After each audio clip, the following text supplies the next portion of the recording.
Hi Taurus, welcome to Higher Source Tarot for your Is It in the Cards love reading. This is for all Taurus, Sun, Moon, Rising, and Venus, and this is for August 2020. So this reading focuses mainly on love. If for some reason money is an important factor, we'll talk about it, but it's a love reading. And I do want to thank all of you who have been supporting the channel by watching readings, subscribing, and hitting that like button. If you're new here, I'd love to invite you to subscribe. You can tap the bell to be notified when new videos are posted. And if you don't like the notifications, you can just check back every week. On Fridays, I post a weekly reading.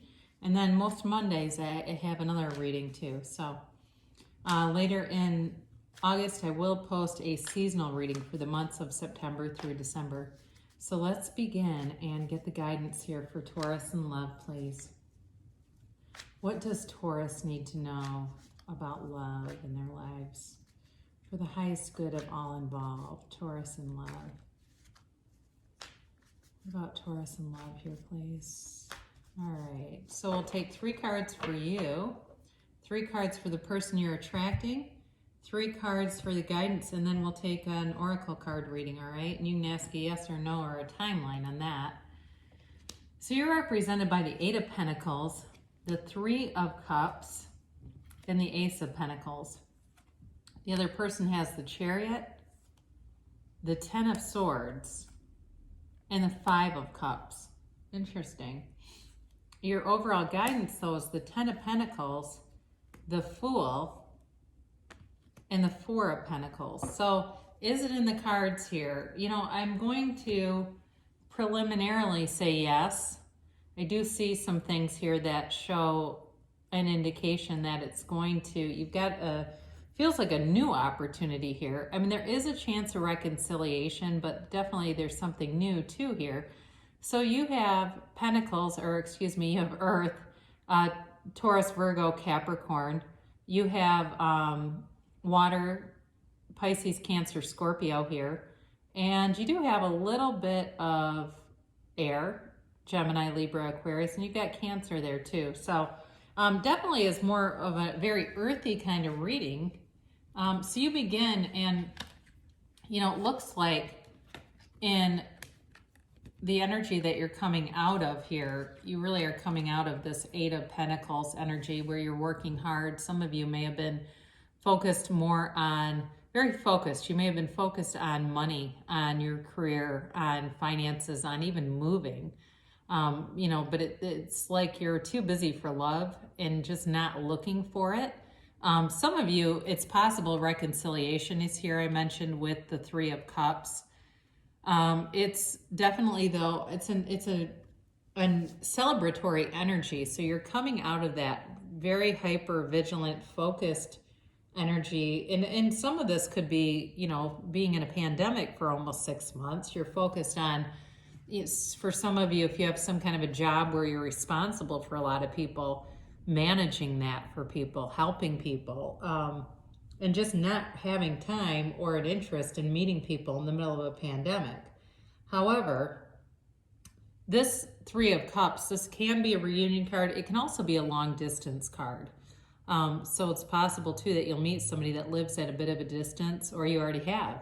But that can be an indicator. It is overall, it's a happy and joyful energy. The other thing about this that I think is important to acknowledge is there's appreciation in this. Okay, it's you appreciating the other person, you appreciating having love in your life when, you know, maybe you've not really been calling it forward in a very earnest way. But you definitely have, with this Ace of Pentacles, you've got a beginning here, all right? You've got a new, it's an offer, a substantial offer, it's a new chapter. And this can be about money, but it really, for you, in a love reading, it's a new chapter in love. And it may be with somebody who's very stable themselves, who has certainly financial means, could be an earth sign, could be another Taurus or Capricorn or Virgo that is coming towards you. But either way, there's abundance here. And there's a lot of new growth. You know, you've got this beautiful arch that leads to you know, mountains behind it. And it's, I don't know, it feels to me like, you know, maybe there will be some hiking or traveling in your future with this person. But it really is overall a very nice energy coming towards you. Now, for this other person, they're moving forward, but they've definitely had some heartbreak. And it's interesting because, you know, the sevens are about victory and success, and the Chariot is too. The Chariot's about goals. It's about moving forward. It is also a travel card. But tens are a new cycle, and fives are change. So somebody here, they may have taken some things for granted in the past. So if it's a reconciliation, they may have taken the relationship for granted, and they didn't know what they had until it was gone, and they're wanting to return. Very possible scenario here. It also could be somebody who put things ahead of relationships, and they're getting to a point where they're getting older, quite frankly, and recognizing that and saying, okay, my life is not complete here on some level because I want a partnership. And this isn't somebody, you know, there's no energy here of somebody that's running around going out on 3 Bumble dates a day, and they're, you know, they're not, this is not a player type of energy. But I do feel like they've had some wounds. They know heartache. They know, there's wisdom though. There's wisdom in these wounds, and wanting to move forward, wanting to have success in a relationship. And I think that whatever has happened with them, it's given them a perspective that they wouldn't have had otherwise. They've learned and grown from some of the pain that's been in there. But your guidance, you know, is all about taking a leap of faith. But I also feel like somebody here needs to open up a little bit, all right? Because of this 4 of Pentacles, there's sort of a guardedness about it. But the Fool is all about a brand new clean slate. And of course, the 10 of Pentacles it's the wealth card, yes. So I do feel like in terms of money, there's an equality here. There's a, you know, you're meeting in the middle, and there's not going to be any issues with that. But, you know, with the 10 of Pentacles, it's like the universe brings a gift in disguise here.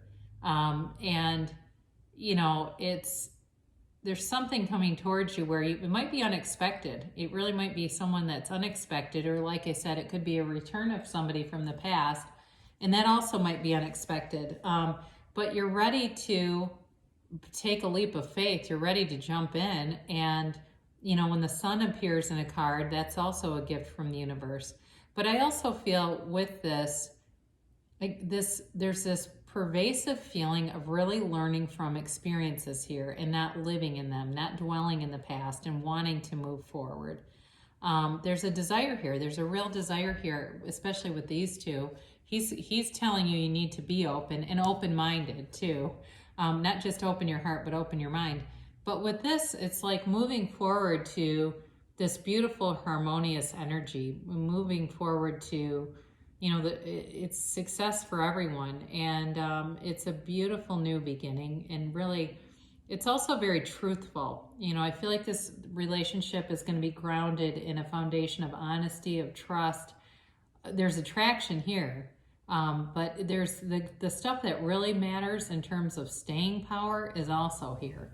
So, you know, is it in the cards? I'm going to say yes. I think I did already, but it's just sort of giving you some guidance to remain open. So we'll give these just a couple shuffles so that you know for sure I've shuffled them, even though I have already. And you can ask a timeline. You can ask a yes or no. And we'll do these 3 angel cards first, and then we'll get to the timelines and the yes and no's, all right?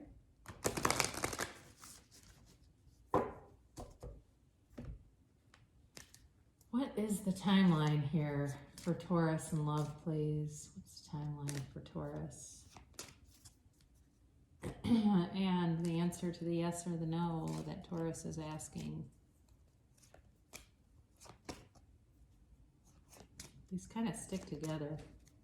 All right, so we begin here with abundance. And I mentioned this feels more on the material plane, that you're coming away from this, from building up abundance. Doesn't mean you're losing it, but it means that has been your focus. And it does feel, like I said, material, but it could also be with friendships, with other types of relationships, and just wanting that last piece in your life to come forward. Wanting to kind of bring the whole thing full circle, bring your life full circle. And you can really have, do, or be anything. So know that you can have it all. There's not yes, or there's not a limit to what you can have by universal design. So listen to your intuition. This is your current situation. It's very important to you right now to allow your intuition to be your guide. And many times people will say, I knew that was going to happen. And of course they did. Their intuition was talking to them and giving them messages that they were not open to receiving. So listen to that. Listen to that inner voice that guides you, that says, hey, go over here. Or, I think instead of going now, I'll go later. And you never know who you'll meet along the way. It's sometimes those those intuitive hits on time are important, because there are people that are going to line up with you. And then helpful people. So on your current trajectory, it's going to be important to allow people to help you, but there's also going to be people that show up along the way that maybe you're not aware of who they even are right now, but they'll be placed. The right people will show up at the right times to guide you on this journey. And some of this too could even be like self-improvement stuff. I'm getting that for somebody. So focusing on investing in yourself and kind of, putting it out to the universe, ask, believe, receive, know that it's going to happen, and allow it to come in. Perfect timing. So the timing for you is perfect. And there's a flow to this, all right? With, like I said, universe timing, knowing that you'll be guided in the right directions, the right people will be there. And then your answer here. So it says reconsider. That doesn't mean to throw the baby out with the bathwater. What it means is, if there's a person that you've already kind of shut out, you might need to reconsider them. That's a potential for this kind of a card. But there also might be some things that are limiting that you could really open yourself up to even more. And so if you have an idea, like you've got this structure in your mind of, I want to find somebody, but I never want to get married. Kind of, maybe opening up to not quite as black and white, outcomes. So it doesn't mean that you can't ask for something. It may be that you really need to think about more for yourself and not limiting yourself, because if you can see it in your mind, you can create it in your reality. Our thoughts become things. And you can, like I said, you can have, do, or be anything. So an interesting reading. Is it in the cards? I'd say yes, Taurus. I'd be interested to hear what happens with this. And I love you so much, and I'll be back again later in the week.